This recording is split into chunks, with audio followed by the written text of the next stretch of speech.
No se olisi Teemu tältä Minimotoracingilta taas moro. Tänään mä esittelen teille 3 tollasta Torrot-merkkistä sähköcrossia ja trialia. En kyllä äkkiseltään keksi yhtään aloittelijaystävällisempää laitetta kuin nämä. Eli näitä on 4 eri mallia. Meillä on valitettavasti myymälässä vaan 3 tällä hetkellä, eli pienempi sähkötriali puuttuu. Mutta niitä saadaan valikoimaan lisää ja mä esittelen kuitenkin sellaisenkin tällä videolla. Eli tämä pienempi malli Motocross One ja Trial One on tarkoitettu 4-7-vuotiaille. Kun taas nämä isommat mallit Trial 2 ja Motocross 2 on tarkoitettu 6-11-vuotiaille. Nämä Trial-mallit on hiukan edukkaampia kuin Motocross-mallit. Trial Onein hinta on 2549 € ja Trial 2 hinta 2599 €. Motocross Onein hinta on 2649 € ja Motocross 2 hinta on 2699 €. Ja kaikissa näissä on 2 vuoden takuu. Näissähän on kaikissa teräsrunko ja käsittääkseni näihin menee aika hyvin osa keskenään toisiinsa. Eli toisin sanoen trialimallista pystyy tekemään crossimallin vaihtamalla penkin, renkaat ja katteet. Ja sama toisinpäin. Ja sitten taas tässä One-mallissa ei tarvitse vaihtaa edes vanteita, että pelkät renkaat ja katteet ja penkki. Kaikki nämä toimii 48 voltin moottorilla. One-mallissa on säädettävä teho 350 wattia-1050 wattia ja Two-malleissa sitten 600 wattia-1500 wattia. Ja One-malleissa on sitten erikseen vielä katkaisija, missä pystyy tehon puolittamaan. Se mikä näissä on omasta mielestä kaikista hienointa on se, että näitä pystyy säätämään mobiiliäpillä. Eli lataat vaan puhelimeen Play-kaupasta tai App Storesta Torrotin sovelluksen, niin pystyt sitten säätämään menopelin tehoa, kaasua, vastaavuutta, huippunopeutta ja moottorijarrun määrää. Ja moottorijarrullahan tää lataa akkua, eli sitä kannattaa hyödyntää. Näissä kaikissahan on lithium-akut, eli Two-mallissa 8,8 amperituntinen ja One-mallissa sitten 6,6 amperituntinen. Ja täytyy oikein näyttää teille, kuinka hienoksi tää on tehty tää systeemi tämän irrottamisen suhteen. Eli tuolta vaan tarranauha auki ja vedetään pois. Lähtee noin näppärästi pois paikoiltaan. Saa helposti otettua sisälle lataukseen. Ja tää takaisin laittaminen käy yhtä helposti. Eli tosta tarranauhaa edestä pois ja akku vaan sisälle. Se on siellä. Tuolta pujotetaan tarranauha läpi ja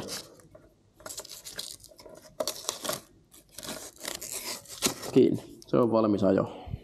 Akun kesto näissä on kuskin painosta, ajotavasta, keliolosuhteista ja kaikesta riippuen 45 minuutista 1,5 tuntiin. Mutta tähän on saatavana lisävarusteena tällaista 12,5 amperitunnin akkua, millä saa sitten ihan huomattavasti lisää ajoaikaa. Ja tällainen laturi tulee mukana. Helppo käyttää. Tosta vaan luukku auki ja töpseli sisälle, niin rupas lataamaan. Edestä ja takaa löytyy nestelevyjarrut 160 millisillä levyillä. Takajarru on tuotu tänne ohjaustangon vasemmalle puolelle ja etujarru oikealla puolella niin kuin perinteisestikin.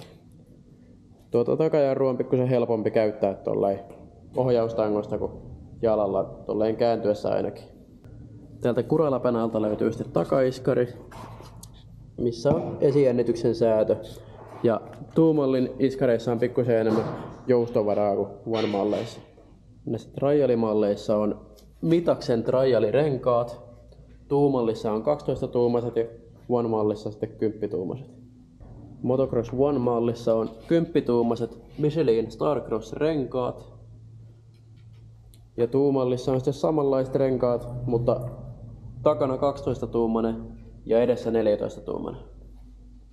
Vanteethan näissä on tosiaan alumiinia ja CNC-keskiöillä. Istuinkorkeus Motocross One-mallissa noin 58 senttiä. Motocross 2-mallissa noin 65,5 senttiä. Trial 2-mallin istuinkorkeus 55,5 senttiä. Ja meillä kun ei ole sitä One-mallia nyt täällä, niin heittäisin arviolta noin 50 senttiä. Se Trial 1 painaa akun kanssa 30 kiloa, Trial 2 33 kiloa, MX1 31,5 kiloa ja MX2 35 kiloa. Eli täältä saa laitettua avoimesta virrat päälle. Tonne syttyy näyttöön akun varaustaso. Tuossa on tappokatkaisija, sen painamalla saa virrat pois ja päälle. Tuolla on toinen tappokatkaisija, minkä saa laitettua ranteen ympärille, että mahdollisessa kaatumistilanteessa saa sitten nypättyä tuon pois ja silloin se sammuttaa virrat. Ja taas kun se laittaa takaisin paikoilleen, niin sit syttyy virrat päällä. Seuraavaksi mä voisin esitellä tätä mobiiliäppiä. Eli tosta mennään Play-kauppaan, haetaan Torrot ja sitten tosta Torrot Kids ja lataukseen. Painetaan tuolta Wi-Fi, Bluetooth ja sijainti päälle. Sitten avataan sovellus. Pistetään moposta virrat päälle. No niin, nyt se on yhdistänyt. Eli täältä pystyy laittamaan Parental Controlin päälle.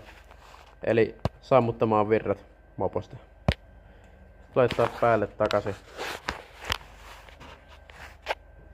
Sitten pystyy muuttamaan vähän pyörän ominaisuuksia.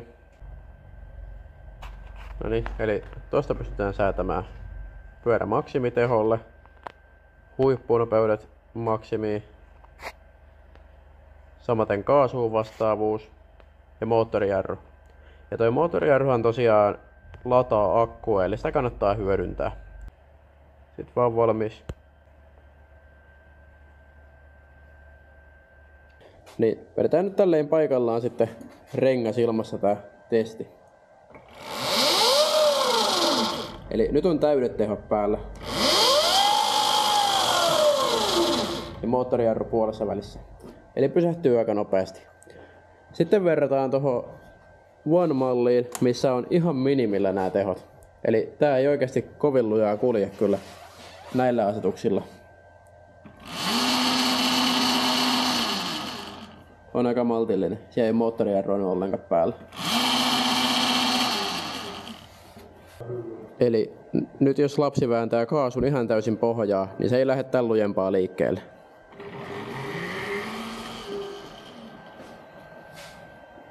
Melko hyvä aloittelupyörä, sanoisin. Nämä sähköpyörät on melko huoltovapaita vehkeitä, eli ei ole niin justiin se, jos ei työkalut oikein hirveästi pysy itsellä kädessä. Eli ainoat, mistä nyt oikeastaan tarvii huolehtia, on ketjun kireys ja jarrupalat ja yleinen puhtaus. Akun latausta vähän ylläpitäen välillä. Ja tosiaan vaikka nämä laittaisi kyljelleen, niin ei valuta mitään nesteitä. Eli on aika helppo heittää vaikka auton perään.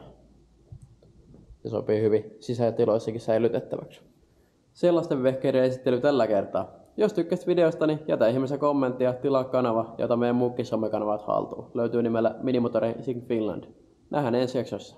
Kiitos ja moi!